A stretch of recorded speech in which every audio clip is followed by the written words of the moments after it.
देश की राजनीति इस वक्त सुलगते अंगारों पर खड़ी है, जहां जरा सी भी चिंगारी और पूरा माहौल धधक सकता है। लगातार सड़कों पर हंगामा, प्रदर्शन और नारों की गूंज सुनाई दे रही है। ऊपर से देखने पर लगता है कि ये अलग अलग मुद्दों का आक्रोश है, लेकिन भीतर झांक कर देखेंगे तो तस्वीर कहीं ज्यादा गहरी और बेचैन कर देने वाली नजर आती है। बार बार एक ही सवाल उठता है कि क्या उत्तर प्रदेश के मुख्यमंत्री योगी आदित्यनाथ को घेरने और कमजोर करने की एक बड़ी सुनियोजित साजिश इस वक्त देश की सड़कों से लेकर सत्ता के गलियारों तक चल रही है। देश की सियासत में कुछ भी यूं ही नहीं होता। हर आंदोलन, हर नारा और हर खामोशी के पीछे कोई ना कोई रणनीति जरूर होती है। सवाल यह नहीं है कि विरोध क्यों हो रहा है, सवाल यह है कि विरोध की दिशा किस ओर मोड़ी जा रही है। और जब हर मुद्दा, हर बहस, हर विवाद अंततः उत्तर प्रदेश और योगी आदित्यनाथ पर आकर ठहरता है तो संयोग मानना मुश्किल हो जाता है और लोगों को सोचने पर मजबूर कर देता है कि आखिर हो क्या रहा है। अब राजनीतिक गलियारों में यह बात सुनकर कही जाने लगी है कि यूजीसी केवल एक नीतिगत फैसला नहीं बल्कि एक सियासी औजार बन चुका है। कहा जा रहा है कि इस कानून को इसलिए लाया गया है ताकि उत्तर प्रदेश में सवर्ण समाज को योगी आदित्यनाथ से नाराज किया जा सके और उसी बहाने भारतीय जनता पार्टी से भी दूरी पैदा हो। राजनीतिक गणित बिल्कुल साफ है। अगर सवर्ण समाज यानी जनरल कैटेगरी के लोग जो हैं वो बीजेपी से खिसकते हैं तो सीटों का नुकसान भारतीय जनता पार्टी को 27 के चुनाव में होगा और सीटों का नुकसान हुआ तो इसका सीधा असर योगी आदित्यनाथ की लोकप्रियता पर पड़ेगी। यानी ऊपर से हमला पार्टी पर दिखता है लेकिन भीतर से असली निशाना योगी आदित्यनाथ ही हैं। यूजीसी के विरोध में देश के अलग अलग हिस्सों में जो नारे लगे उन्होंने इस पूरी रणनीति को और भी उजागर कर दिया। योगी तुझसे बैर नहीं, मोदी तेरी खैर नहीं जैसे नारे ने यह साफ संकेत देते हैं कि जमीन पर मौजूद लोग यह समझ रहे हैं कि यह फैसला उत्तर प्रदेश सरकार का नहीं है। लोग जानते हैं कि इसमें योगी आदित्यनाथ की सीधी भूमिका नहीं है बल्कि जिम्मेदारी दिल्ली में बैठे शीर्ष नेतृत्व यानी कि प्रधानमंत्री नरेंद्र मोदी, गृह मंत्री अमित शाह और शिक्षा मंत्री धर्मेंद्र प्रधान पर जाती है। यही वजह है कि योगी पर सीधे हमला नहीं किया जा रहा है बल्कि विरोध की धार दिल्ली की ओर मोड़ी जा रही है। यहीं से सत्ता के भीतर चल रही खींचतान और साफ दिखाई देने लगती है। अगर जनता जानती है कि गलती योगी की नहीं है तो सवाल उठता है कि फिर योगी को ही क्यों घेरा जा रहा है। राजनीतिक सूत्रों के मुताबिक दिल्ली में बैठे कुछ नेताओं को यह डर लगातार लगता रहा है और सताता रहा है कि अगर योगी आदित्यनाथ का राजनीतिक ग्राफ इसी तरह से ऊपर जाता रहा तो 2029 में प्रधानमंत्री पद की दावेदारी अपने आप उनके नाम से जुड़ जाएगी। यही डर 2027 से पहले संतुलन बिगाड़ने की कोशिश में बदलता दिख रहा है। योगी आदित्यनाथ की समस्या और ताकत दोनों एक ही है।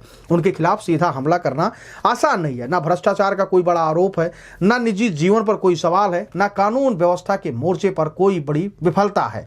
इसीलिए रणनीति बदलती है, समाज को नाराज किया जाता है, संगठन को उलझाया जाता है और नेता को धीरे धीरे अकेला दिखाने की कोशिश होती है। एसआईआर के मुद्दे पर भी यही पैटर्न दिखाई दिया। योगी आदित्यनाथ ने साफ निर्देश दिए थे कि विधायक, मंत्री और कार्यकर्ता अपने अपने क्षेत्रों में नाम जुड़वाएं ताकि किसी भी मतदाता का नाम कटे ना। इसके बावजूद शिकायतें संगठन के जरिए सीधे दिल्ली पहुंचाई जाती हैं। यह माहौल बनाने की कोशिश होती है कि कार्यकर्ताओं की भारी नाराजगी इस वक्त उत्तर प्रदेश में है और दबाव डाला जा रहा है कार्यकर्ताओं पर। अंततः जिम्मेदारी पूरी तरह योगी के कंधों पर डाल दी गई।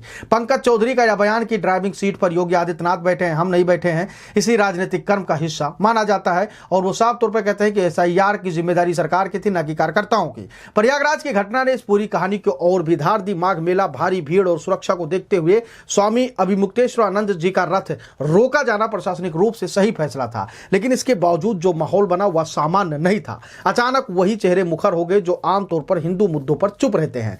भाजपा के बड़े नेताओं की खामोशी बनी रही और उसी बीच केशव प्रसाद मौर्य का बयान आता है कि जो हुआ गलत हुआ, जांच होगी और दोषी नहीं बचेंगे। इसके बाद स्वामी अभिमुक्तेश्वरानंद द्वारा केशव प्रसाद मौर्य को अच्छा मुख्यमंत्री बताना और यह कहना कि केशव प्रसाद को ही मुख्यमंत्री होना चाहिए, इस घटना को एक राजनीतिक संकेत में बदल देता है। आरएसएस की भूमिका इस पूरे घटनाक्रम में सबसे संवेदनशील मानी जा रही थी। पहले साफ संकेत दिए गए थे कि योगी पर सामने से हमला करने वालों को संघ पसंद नहीं करेगा और उसके नजर में बागी होगा। उस समय ऐसा लगा था कि आरएसएस पूरी मजबूती के साथ योगी आदित्यनाथ के साथ खड़ी है, लेकिन हाल ही के दिनों में तस्वीर बदली हुई दिखती है। समर्थन अब बैकडोर तक सीमित है। खुलकर मैदान में आने से संघ भी बचता नजर आ रहा है। राजनीतिक जानकार मानते हैं कि संघ अब खुद भारी दबाव का सामना कर रहा है।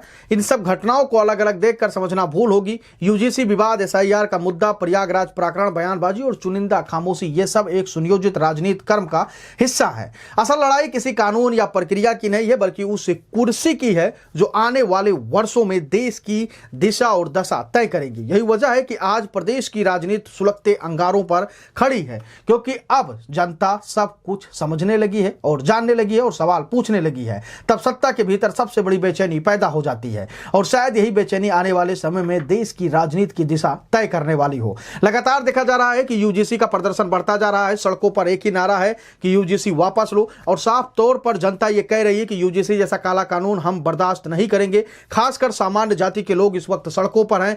यूपी से लेकर दिल्ली तक बवाल मचा हुआ है, मंथन शुरू हो गया है कि यूजीसी को किसी तरीके से वापस लिया जाए। लेकिन एसआईआर हो या फिर यूजीसी हो या फिर मंत्रिमंडल में फेरबदल की संभावनाएं हो, सब पर कहीं ना कहीं दिल्ली की नजर है और इसीलिए इतना घमासान मचा हुआ है। तमाम लोग सोशल मीडिया पर तो दावे ये भी कर रहे हैं कि सबसे ज्यादा इस पूरी चारों पांचों घटनाओं में सबसे ज्यादा योगी आदित्यनाथ को टारगेट किया जा रहा है और उनकी लोकप्रियता जो है उसको गिराने की कोशिश की जा रही है कुछ लोगों के द्वारा सुनियोजित तरीके से, जिससे उनका मंसूबा जो है वो सफल हो पाए। आप अपनी राय हमको जरूर दीजिएगा और बताइएगा, चाहे एसआईआर हो, मंत्रिमंडल में फेरबदल की लेकर खबरें हो या फिर अब यूजीसी हो, उसमें सबसे ज्यादा नुकसान आप किसकी छवि को मानते हैं और किसकी छवि को धूमिल करने की कोशिश की जा रही है और किसकी लोकप्रियता को गिराने की कोशिश की जा रही है। और यह भी बताइएगा कि जो यूजीसी है उसमें योगी आदित्यनाथ दोषी हैं या नहीं है। आप अपनी राय हमको जरूर दीजिएगा और बताइएगा यूजीसी लाने में सबसे बड़ा दोषी कौन है। धन्यवाद।